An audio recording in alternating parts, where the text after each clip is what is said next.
Yeah. I love my HBCU.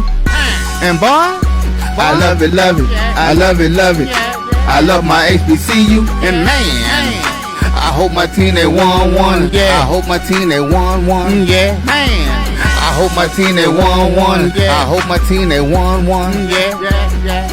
I tune into the HBCU Sports Lab to see if my team won or lost. If they lost, I'm quiet as a mouse. But if they won, keep tab. I'ma do the dab, yeah. Dr. Cavil, he know what he be talking about. Mike and Charles, they know what they be talking about. They compress the analytic data with the hip hop. If you know them like I know them, they gon' tell you if your team, if they won or lost, and who the ball. So listen to Professor, yes sir, and pay attention, cause he gonna teach a lesson. This is Dr. Cavil's Inside the HBCU Sports Lab, episode 690. This is the Indy Report. I hope you guys are having an outstanding week so far. It's halfway through the week, which is a beautiful thing to see. Right now, I'm going to be solo for a little while. I think Brandon King will be coming in shortly. And we're going to have some discussion points about some news that happened today that I want his perspective on, particularly in a conference that Tennessee State is currently in. But we'll have that discussion when he arrives. But in the meantime, we're going to go over some news stories and then a story or two. And then we're going to get into the skinny of the top 21 that Dr. Cavil came out. I got my perspective on that entire list. So I will go over that possibly right after the break. But welcome to episode 690 of Inside the HBCU Sports Lab radio show and podcast, the show that's covering the sporting HBCU diaspora, all things HBCU sports for institutions large and small, from the NAIA to the NCAA. We share insights and information on the HBCU sports culture and HBCU athletic aesthetics to facilitate the story of HBCU's athletic programs and the business of HBCU sports. I'm your host, David L. Rhodes. Along with my co-hosts who are currently on assignment, Brandon King, Tariq Wilson, and Jeffrey Johnson. We are filming live from our home studios and sending a signal live to our KCOH 1230 AM studios with the Texas Radio Hall of Famer Ralph Cooper in the beautiful home of Texas Southern University from Houston, Texas. What's going on, Chuck Hunt? Shout out to you, sir. Shout out to my guy, Adam. I hope all is well with both of you, gentlemen. The big thing that I want to discuss, the big news that kind of, was fascinating that happened last week since the last Indy Report was about the fact that the marquee matchup of the MEAC for this upcoming football season got moved to Friday afternoon at 5:00, which in essence is the lead-in for an ACC game. I have a lot of thoughts about it. I have my opinions on it, but for those who don't know, the school down the road in South Carolina State, they're going to be playing on November 14th, Friday, November 14th, at 5 p.m. Eastern Standard Time. One day originally they were originally scheduled to do.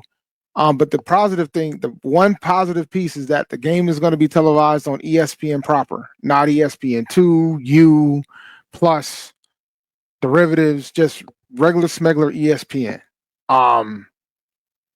Which I think that is a positive side of the fence. But I just think the time slot that they got, rush hour on a Friday afternoon is a tough spot, considering that is considered the marquee game. I think a lot of folks are anticipating that this game could potentially be for the MEAC. Now, I don't necessarily agree, but that's what the predictors are currently saying. They're saying that this is the game that's going to pretty much decide the MEAC.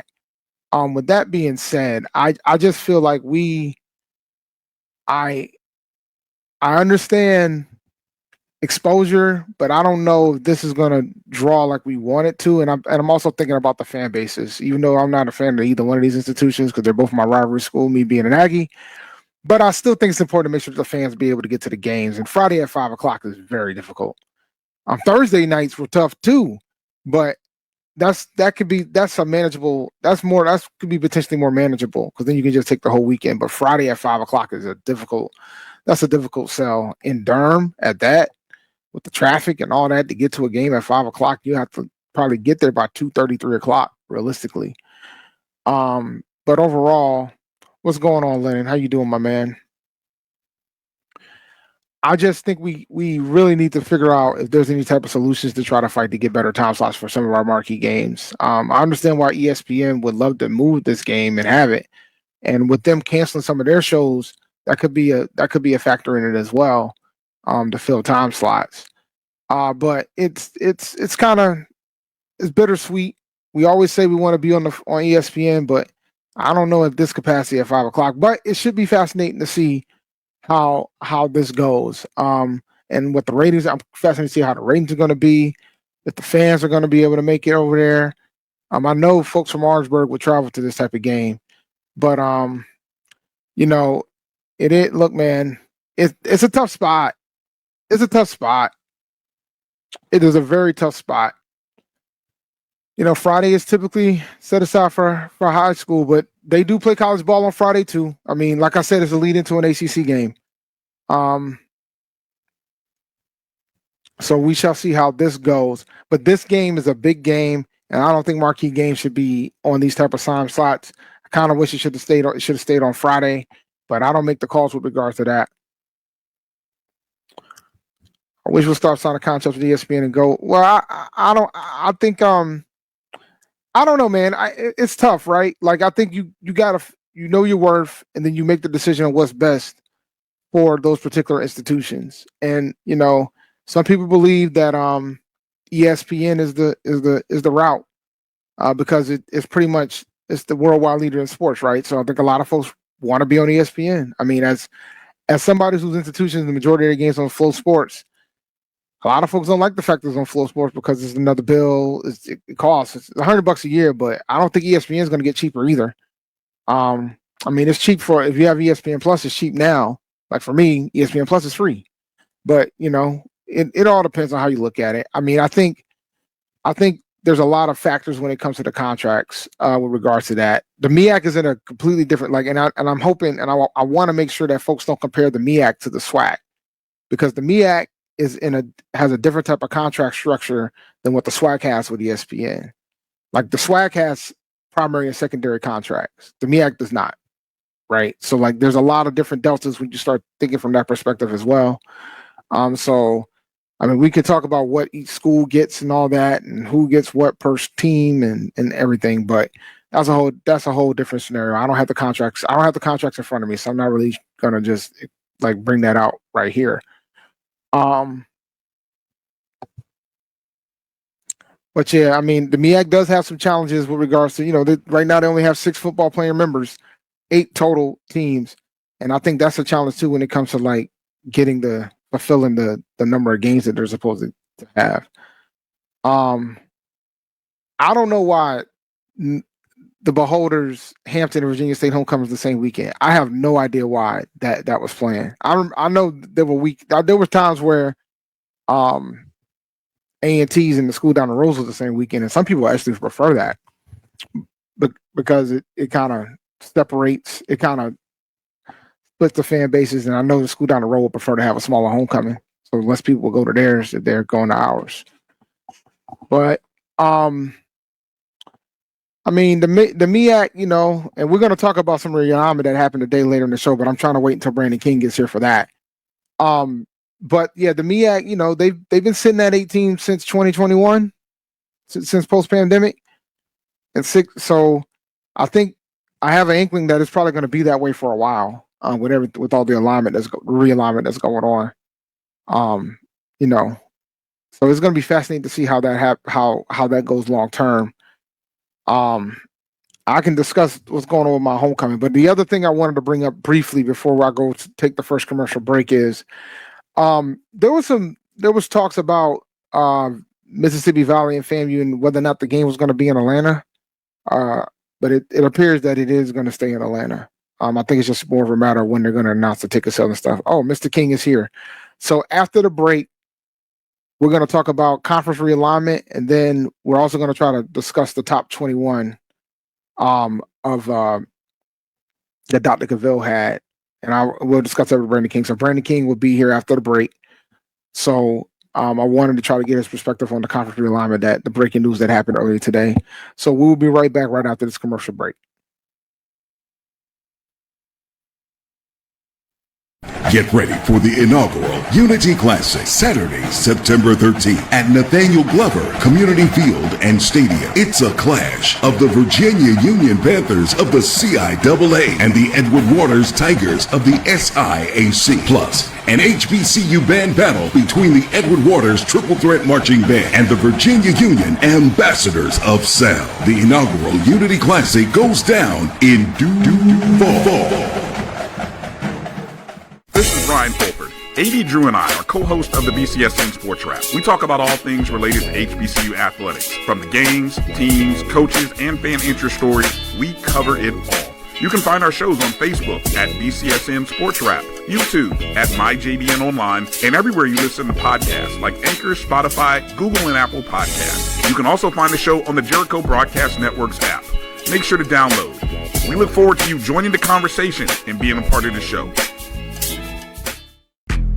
History? Yeah, we built that. Pride? We fuel that. And on August 30th, we run that. Two powerhouse HBCUs, Howard Bison, FAMU Rattlers, one legendary showdown under the Miami lights at Hard Rock Stadium. The energy unmatched. The culture undeniable. The vibes straight HBCU. 2025 Invesco QQQ Orange Blossom Classic. Get your tickets and book your hotel now at orangeblossomclassic.com. Saturday, August 30th at 4 p.m. in Miami Gardens.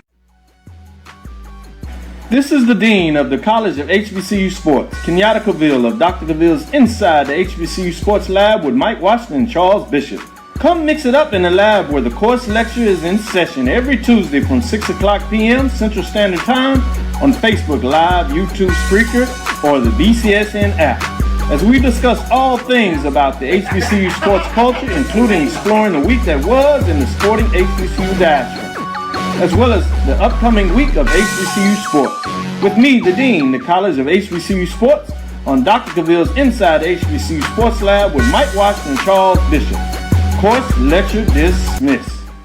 Football fans, HBCU football is back in the ATL with the Cricket MEAC SWAC Challenge Kickoff. Representing the MEAC, North Carolina Central, and representing the SWAC, Southern Eagles, Jaguars, the Marching Sound Machine, the Human Jukebox. The kickoff trophy is up for grabs, and bragging rights are on the line. The rivalry is real. Bring the family and join us pre-game for the fun-filled Coca-Cola fan experience, including band jamborees, food, activations, and fellowship. For tickets and information, visit MEACSWACTalents.com. Compress the analytic data with your hip hop. If you know them like I know them, they gon' tell you if your team, if they wanna lose, and who the ball.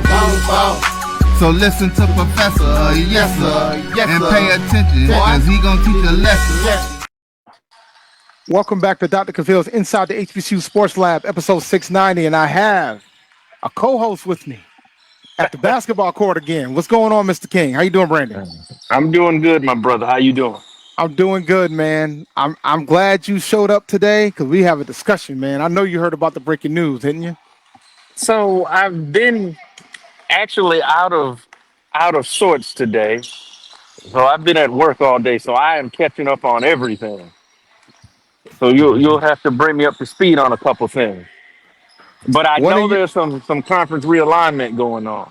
There is some conference realignment. That's why I want to talk to you, sir. There is some conference realignment going on. So I guess Tennessee Tech has announced that they are leaving the OVC and heading to the Southern Conference, the SoCon, starting in July 1st, 2026. So that would now reduce the number of teams that plays football in the Big South OVC down to 8. So the first question, I want to get your perspective on it. What are your thoughts on it? I can't really say that I'm surprised, and honestly, the Ohio Valley Conference, even before they formed the association with the football association with the Big South, they've been hemorrhaging teams for several seasons. I mean, we've seen teams, such as Belmont, Jacksonville State, for instance, that have come into the conference and since left. Among the host of other teams, and I said this on Dr. Cavill's show. Conferences that are in good standing, you don't need to merge with others if your conference is so healthy. The fact that they even had to do that tells me all I need to know. Now, how that relates to us. Because when all the other conferences was leaving it's not conferences, but teams were leaving a few years ago, I thought we might be the last one holding the bag, and not in a good way. Mm-hmm. But and that comes from certain personages in athletic administration. They're in love with the idea of being uh, in conferences of a certain persuasion. I'll say it like that. Mm. um, so, I mean, I'm not really surprised, and I wouldn't be surprised if there's other teams that are already looking at changing the landscape of their sports program as well. I have a trivia question for you. How many Big South teams have football programs? Let me see. Lindenwood, Charleston Southern. Lindenwood is Oh not the no, Big no, South. no, no, no, no, they're Okay, not. all right. So you got what? Charleston Southern. You've got hell. I mean, heck. Sorry, You fine. It's okay. it's not that many. Now that I'm sitting here really trying to think about it, It's two. you you caught me. Let's see. It's two. It's It's Let two. me see if I can name. Let's see if I can name. Okay, it's only two. Charleston Southern Yep, that's one. and wait, no, Western Illinois is OVC. Yes, it is. I'm trying to think. Now I got to think of who the other one is. Gardner Webb.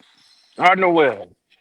So there's only two. So when they made the association, that wasn't for the OVC. That was for the Big South.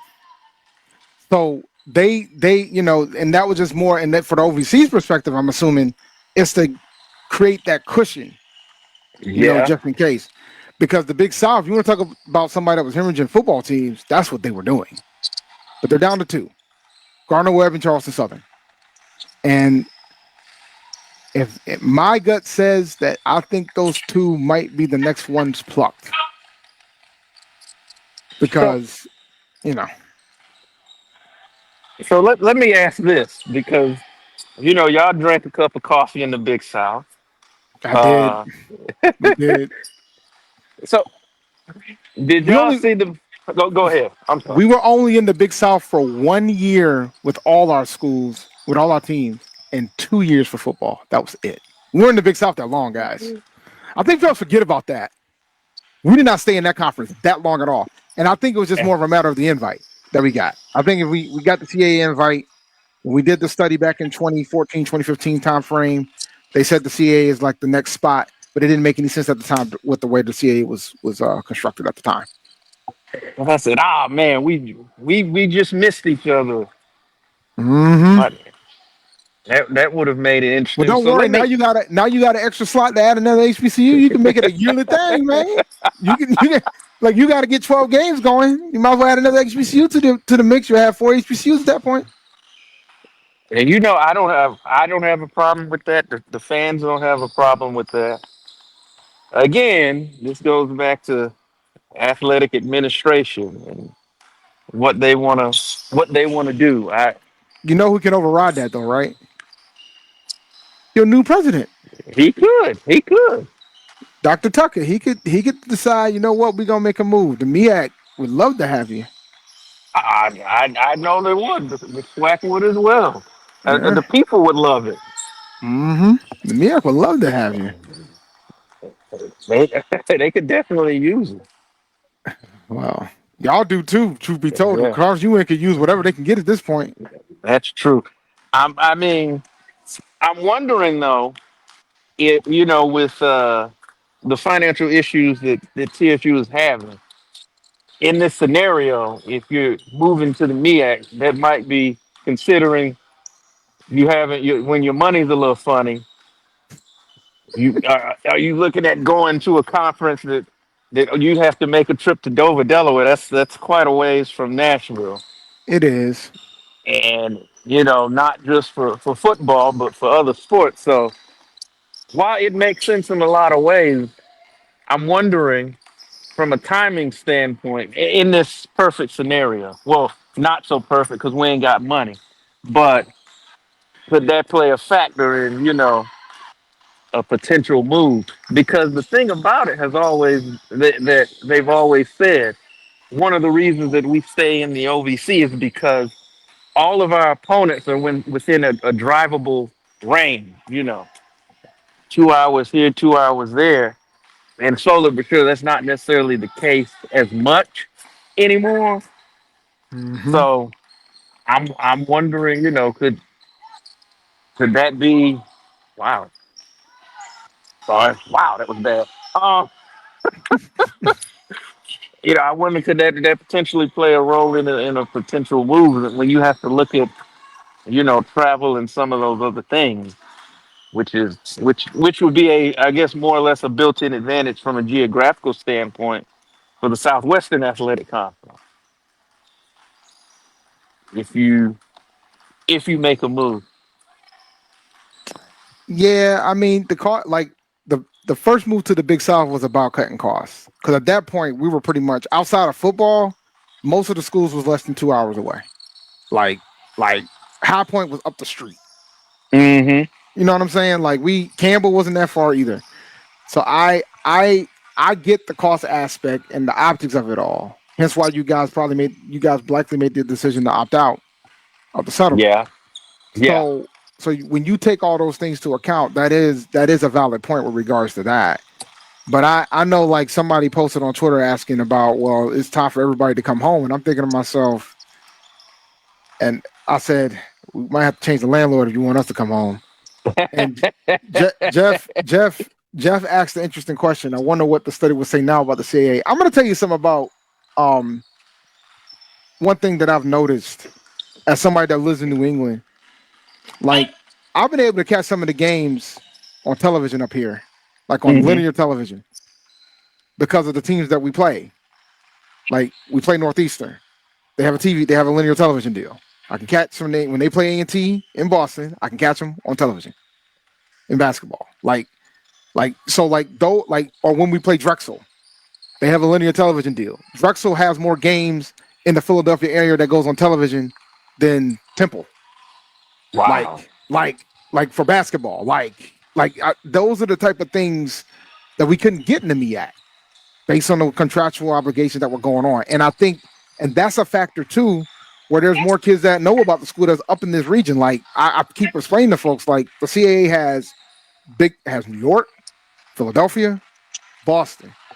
Like they have 3 major media markets within that conference. And I know they want to try to get the DMV. I mean, they got Baltimore with Townsend. So they got a lot of different major cities in the Northeast. And that's helped with A&T with recruiting. I was just gonna raise that point. It helps them with recruiting. Yeah. And so there's kids like one of our best track stars that we had on the ladies' side is from Boston. So it helps. I know folks don't want to have that discussion point, but it helps. It helps to reach. It helps to reach.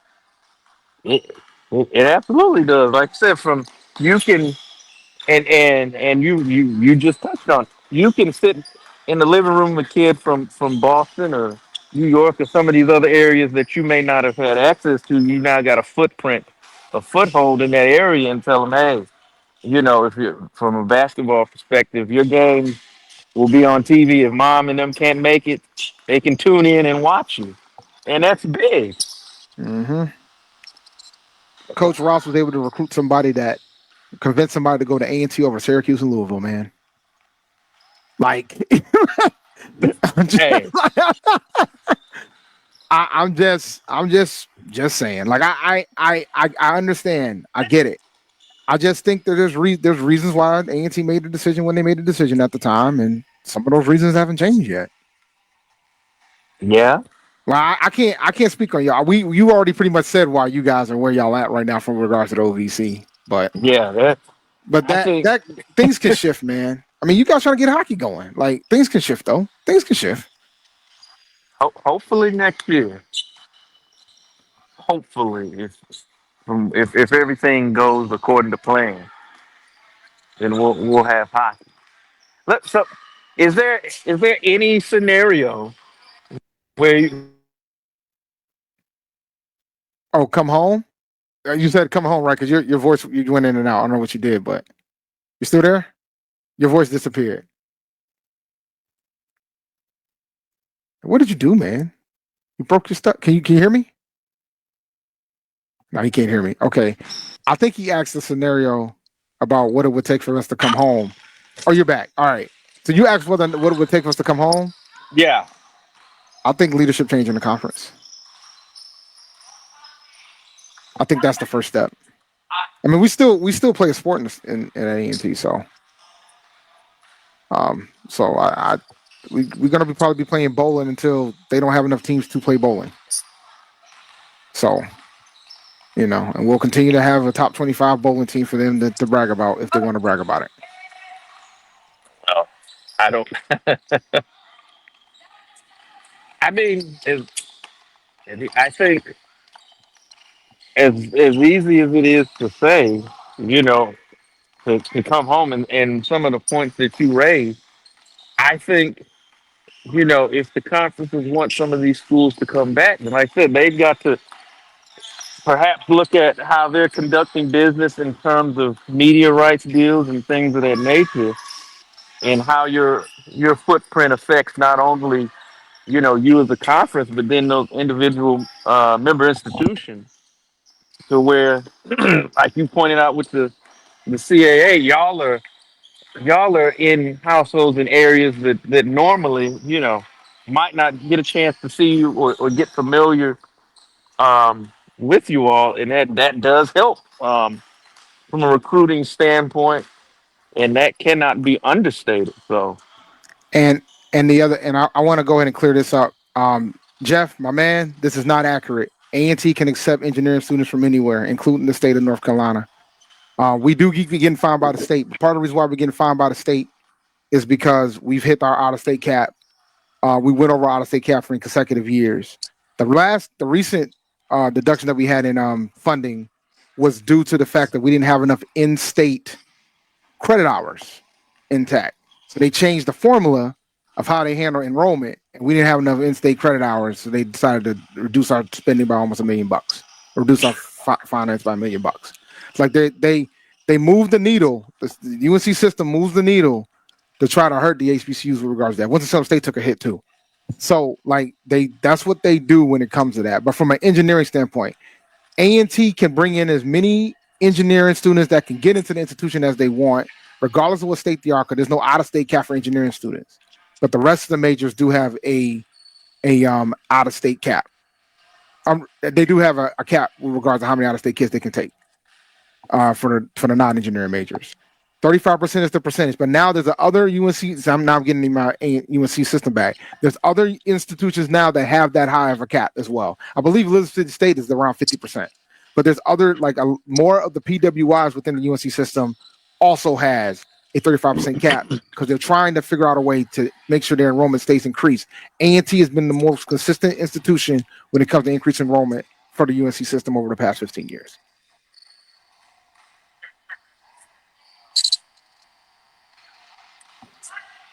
I did read the comment again. He said we can only accept engineering students outside of North Carolina. That sounds like you can't accept none in the state. I read the comment. So no, but the bottom line is we do have a 35% cap. I mean, and it's one of the higher ones, but I think the highest is 50% that Elizabeth State has. But nah, man, I think with regards to conference realignment, I think there's going to be more of it. And I think there's there's going to be more. So I have a feeling that your OVC conference might be taking another hit, and I'm hearing rumbles that it might be the CAA as well.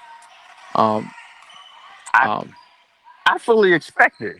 I've been anticipating more defection for a while.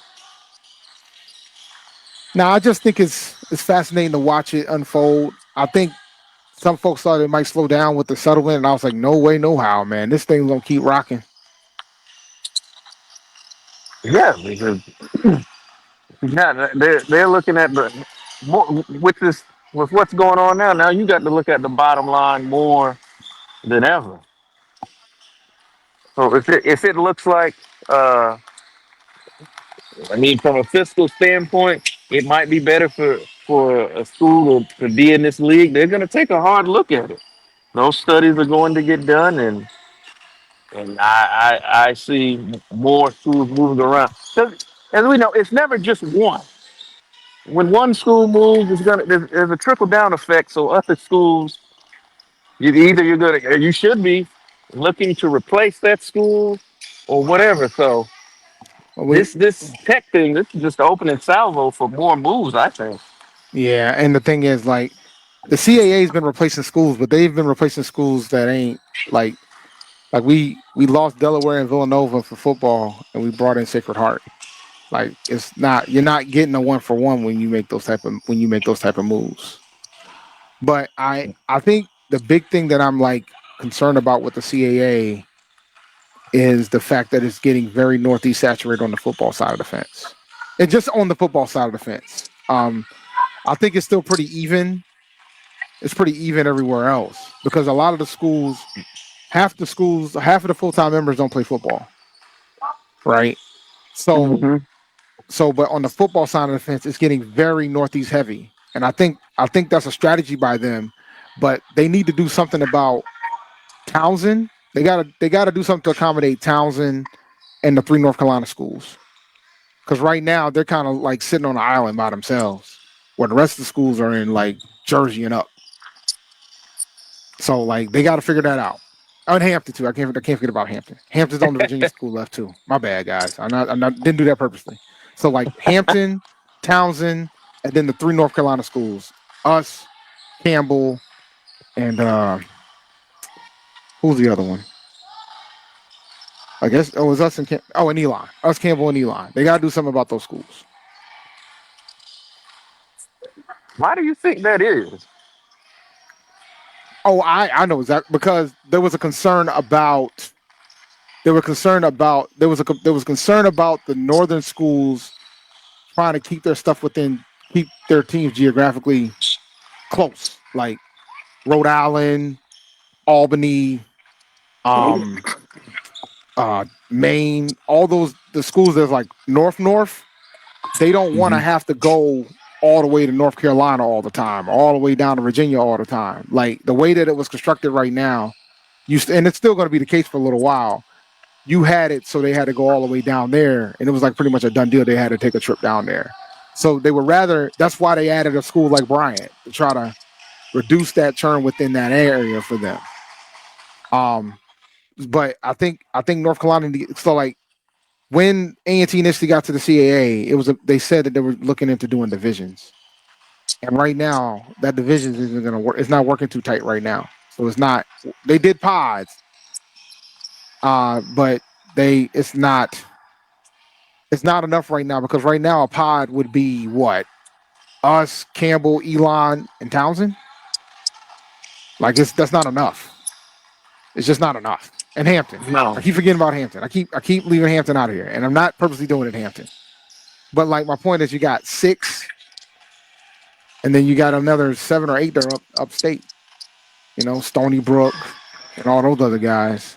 You're talking New Jersey, Stony Brook, Monmouth, all those guys in New York, New Jersey. Yeah. And then all the New England schools, because New Hampshire, Maine, like all those guys don't want to keep flying down there. But I mean, New Hampshire's got an out-of-conference game against the school down the road this year.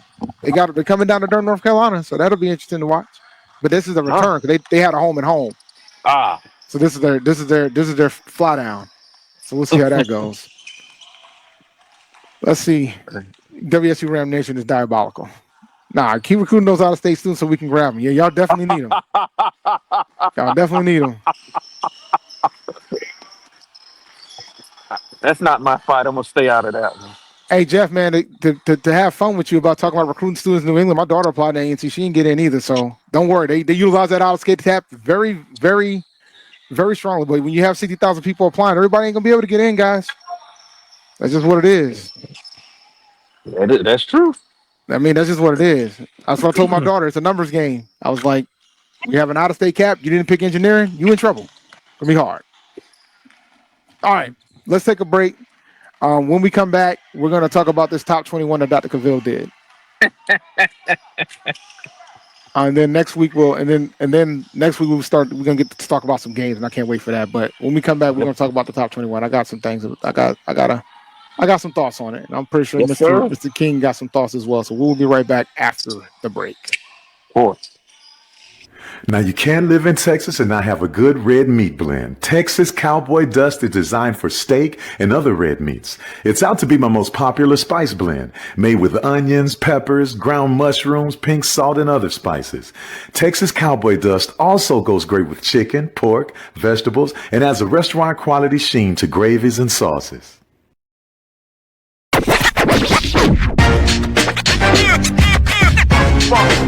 It's like a loot machine. All around town, people trying to get down. Vanilla smoked sea salt seasoning is for seafood. The tarragon and fennel bring out the natural sweetness in seafood. I also use it in rice dishes, on yams, asparagus, blueberry pancakes, and believe it or not, chocolate chip cookies. Vanilla smoked sea salt adds a salty and savory component to sweet dishes that create a symphony for the tongue.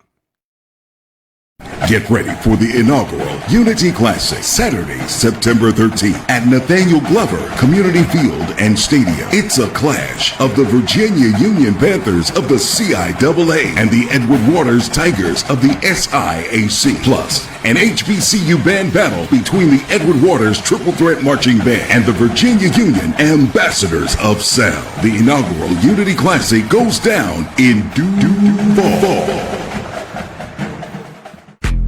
History? Yeah, we built that. Pride? We fuel that. And on August 30th, we run that. Two powerhouse HBCUs, Howard Bison, FAMU Rattlers, one legendary showdown under the Miami lights at Hard Rock Stadium. The energy unmatched. The culture undeniable. The vibes straight HBCU. 2025 Invesco QQQ Orange Blossom Classic. Get your tickets and book your hotel now at orangeblossomclassic.com. Saturday, August 30th at 4 p.m. in Miami Gardens. Football fans, HBCU football is back in the ATL with the Cricket MEAC SWAC Challenge Kickoff. Representing the MEAC, North Carolina Central, and representing the SWAC, Southern, Eagles, Jaguars, the Marching Sound Machine, the Human Jukebox. The kickoff trophy is up for grabs, and bragging rights are on the line. The rivalry is real. Bring the family and join us pre-game for the fun-filled Coca-Cola fan experience, including band jamborees, food, activations, and fellowship. For tickets and information, visit MEACSWACChallenge.com. Compress the analytic data with your hip hop. If you know them like I know them, they gon' tell you if your team, if they want a lot, and who the ball. So listen to Professor, yes sir, and pay attention, cause he gon' teach a lesson. Welcome back to episode 690 of Dr. Cavil's Inside the HBCU Sports Lab. This is the Indy Report. Okay. I have a list, and I think some of you guys, if you've seen previous episode of Dr. Cavil, he gone over the whole top 21. He revealed his top 7 recently, and I want to go over the top 21. So here are 21 through 15. Got Delaware State at number 21, Mississippi Valley State at number 20, my beloved North Carolina A&T Aggies at 19, the Bethune-Cookman Wildcats at 18, UAPB at 17, Grambling at 16, and the Beholders at 15. All right.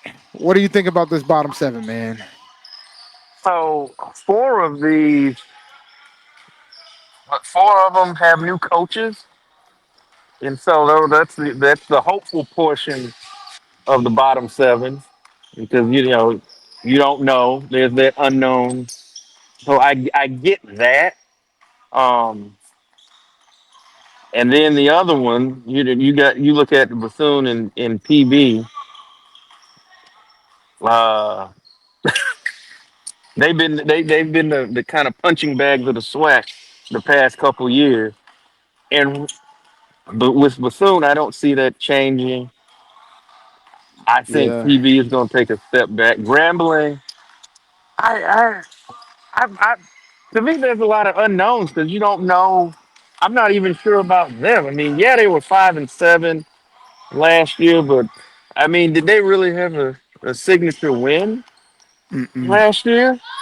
So I mean, you got this is Mickey Joseph's what, his second year?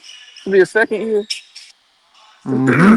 So the seat ain't warming up yet, but you put up another 5 and 7. The There's a side eye lot will of start.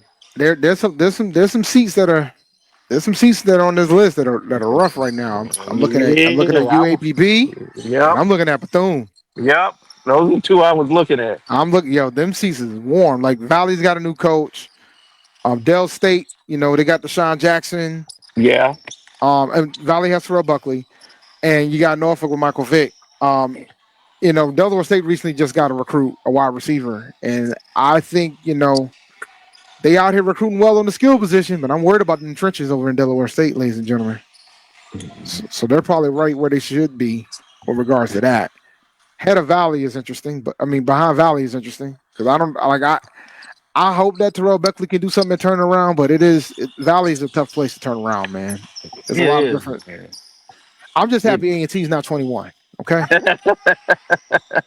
Because they could, you could have an argument for it. They have a tougher schedule than everybody else on this list from a conference standpoint. When you talk about how many ranked teams that are in the conference and things of that sort, how many ranked teams they had to play this year, how many they got to play this upcoming season. They weren't good. Like they just were not good. Sean Gibbs, I'm hoping he can turn it around. I just know it's not going to be an overnight type of thing in regards to that. Grambling, man, I don't know what to say about Grambling right now. I know they're going to be. Some people are trying to hype him up a bit, but I just don't see it. I don't see it. And Norfolk State, they pretty much took a portion of Hampton's team, so I'm kind of fascinated to see how that's going to look. 15 is probably about where they should be, though. I don't have too much exception with the list. I might have at least swapped Dell State and Valley out for all the reasons. That is just such a tough place, man. We'll Terrell see. Buckley's got his coach. The thing is, like, I saw a billboard at Delaware State talking about their opener against Delaware. Remember, I want to remind you guys, this is Delaware's first year in FBS. They're in Conference USA now.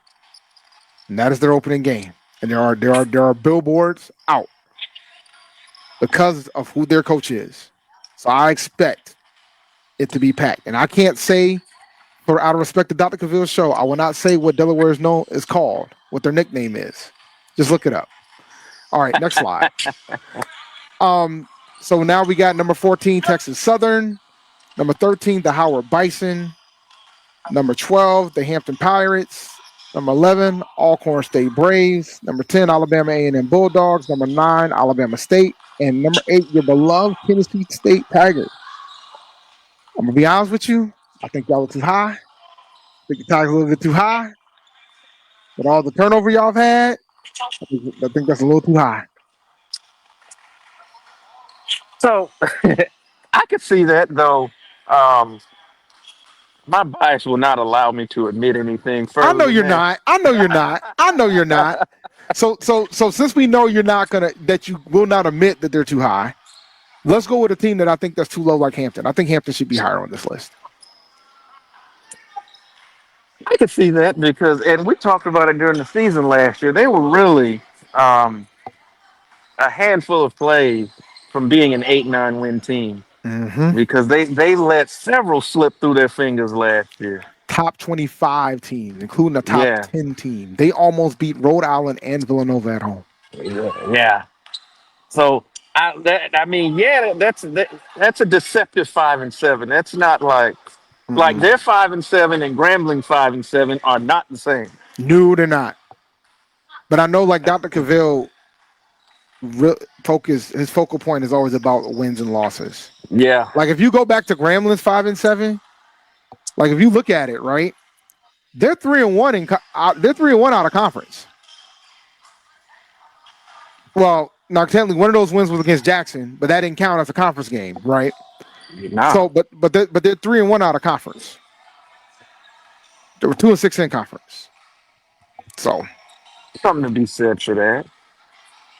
Sure, but if I go and check and see who they played last year, that's why I said what I said about them earlier. All right, I'm just saying. But to be fair to Hampton, Hampton played a Division two opponent last year too. They played one, but they got some pretty good wins. They got some pretty Uh, good wins. I would probably put them. I probably would put them ahead of Bama State. I'll probably put them ahead of you guys right now. To be honest with you, I'll probably I jump them all the way up to 8. Yeah, I think with us, just like I said, the roster turnover has been so high. You don't know what you've got, so I mean, it is what it is. We'll find out with them soon. I mean, it's weird. Alabama State's funny to me. They put that 7-5 together using sticks and glue at the quarterback position. I mean, they had the hot dog man out there at the end of the season calling plays. So, and yet they still managed to go 7-5. They're all, they're like and I said they're like the Pittsburgh Steelers of the SWAC. You don't know how they do it, but they managed to put together a decent record at the end of the year, and you're like, how? Well, the thing is that but from a championship standpoint, they're not really the Pittsburgh Steelers with swag. But I got to take Well, for that's you. true. I got to take for you, and I said this on HBCU Nightly on Sunday. I got Alabama A&M placing second in the East. I got them placing second in the East, guys. And I'm going to go ahead and put that out there right now here Really? on this platform. I got them placing second in the East. I think their schedule is very favorable. That by the time they get into the heart of their SWAC schedule, I think Sam Shady is going to have them boys ready, ready. I really they face Alcorn in September, but it doesn't count as a conference game. So they'll get their medal, and then they get in the conference play, and their first conference game that counts is against Bethune. I think the schedule benefits them compared to Alabama State, who's got a gauntlet of a schedule. Yeah, they do. A gauntlet of a schedule. I think that matters too when you take into account about who's going to place in the East and the West. So, that's why I got A&M. I got A&M second in the East, ahead of FAMU, ahead of Alabama State. Howard,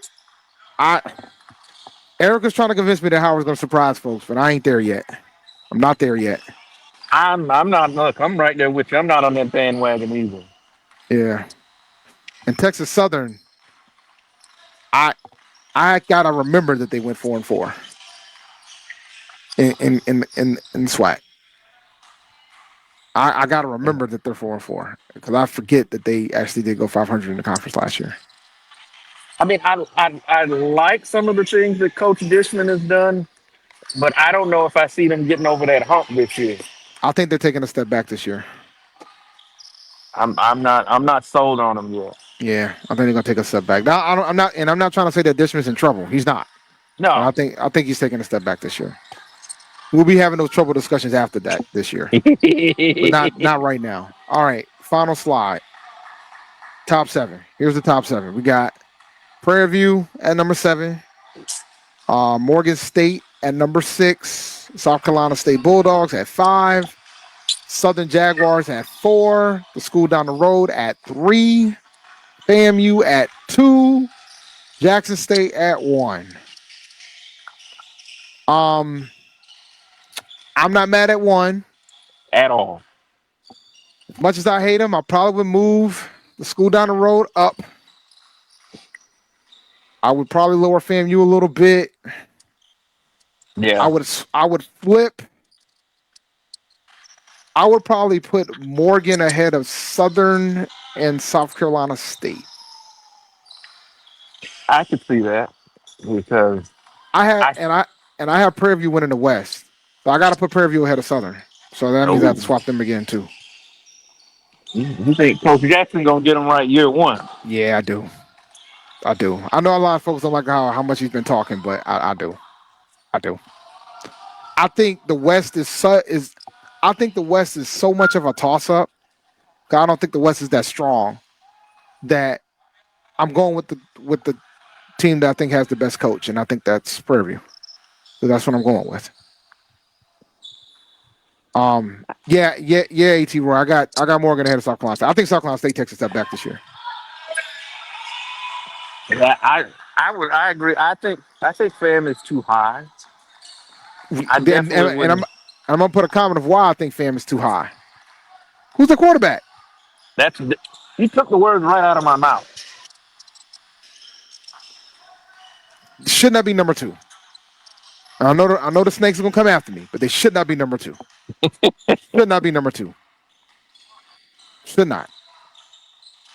And this here is an argument of why Pre-V should be higher. Scheduling matters, man. Yeah. That matters a lot. That matters a lot. So I'm fascinated to see what how that goes. Yeah. And like I said, Adrian, man, I understand the criticism of Coach Jack building the program, but you know what's harder to do as somebody who has seen it full in color, being an Aggie, maintaining a program. That's hard too. And he kept that ball. Yes, and he kept that ball rolling when he took over Valdosta State. You know how quickly them folks at Valdosta State would have got rid of him. Oh yeah, if he wasn't winning, oh my God. Oh yeah. You It would without hesitation. So we'll see. Yeah, I'd look at this list. I agree. I would definitely move Southern down. I don't want to say that 8-5 was fluky. I don't want to say that. But everything almost that had to happen for them to win happened for them to win. And I don't know if you can count on situations like they were in last year to happen and play out like that year in and year out. So to me, for Southern, it's a show it and prove it. Show it you can run it back and do it again. It's the West, man, and that's my dilemma, right? Like, I think picking Southern is the easy answer to who's going to win the West this year. But I think the West is not that strong. And maybe things will change this season. Maybe I'll be eating my words later this year when we look at it. And that's fine. But as of right now, the West isn't that strong. If you take the 3, like if you say the SWAC East, SWAC West, and the MEAC, I probably would put the SWAC West last. And put the MEAC second and the SWAC East first. That would probably be my order of operations from a conference standpoint. That's just my thoughts on the matter. But I'm not mad at Jackson State being number 1. No. I would be. They do. I know they play the East teams, but which ones? Like, that's the thing. They do play the East teams, but which ones? They don't play all the East teams. They only play a couple of them. Some get to play Valley, and some get to play Jackson State. I mean, like, y'all don't play them all. Like, let's not do this. I think y'all should consider doing a 9. Since we're doing 12 games, I think the SWAC should strongly consider doing a 9-game conference schedule. But we'll see if that actually occurs. That's why we say scheduling matters. Scheduling matters, man. That's part of the reason why I got Prairie View winning the West, and that's part of the reason why I got Alabama A&M being second in the East. All right, let's shut this thing down. This was a really good conversation. Shout out to Dr. Cavil for coming up with this list, though. That with the poll rankings. So it'll be fascinating to say the least. Yes, it will be. It will be fascinating to say the least. But I will reiterate again. I think the SWAC should really strongly consider doing a 9-game conference schedule at this point, because a lot of them already do a non-conference game anyway. So you might as well just go ahead, make everybody play 9 and call it a day. But all right. Thank you for listening to Inside the HBCU Sports Lab. Make sure you share our podcast with your friends and colleagues. Make sure you follow Dr. Kenyatta Cavil on Twitter, Facebook, and Instagram at Dr. Kenyatta Cavil. Make sure you follow the Inside the HBCU Sports Lab 1 Facebook page, and make sure you follow Inside the HBCU Sports Lab on YouTube. Shout out to Mr. Brandon King. Make sure you go check out sneakershoptalk.com. He showed some Air Jordan 11s that I might have to come out of retirement and try to buy. You and me both. I've been slowing down on buying these shoes, but I might have to go ahead and see if my sneakers app works or not. We're gonna see. We're gonna see. You guys can follow me at ChampD1012. Check me out. I'm on the HBCU Nightly Network as well. And I also cover the NFL on with the Panther Nation podcast. And I go live every Tuesday night for that as well. Dream big and continue to move forward. We'll talk to you soon. Brandon. Of course. Lecture. Dismissed.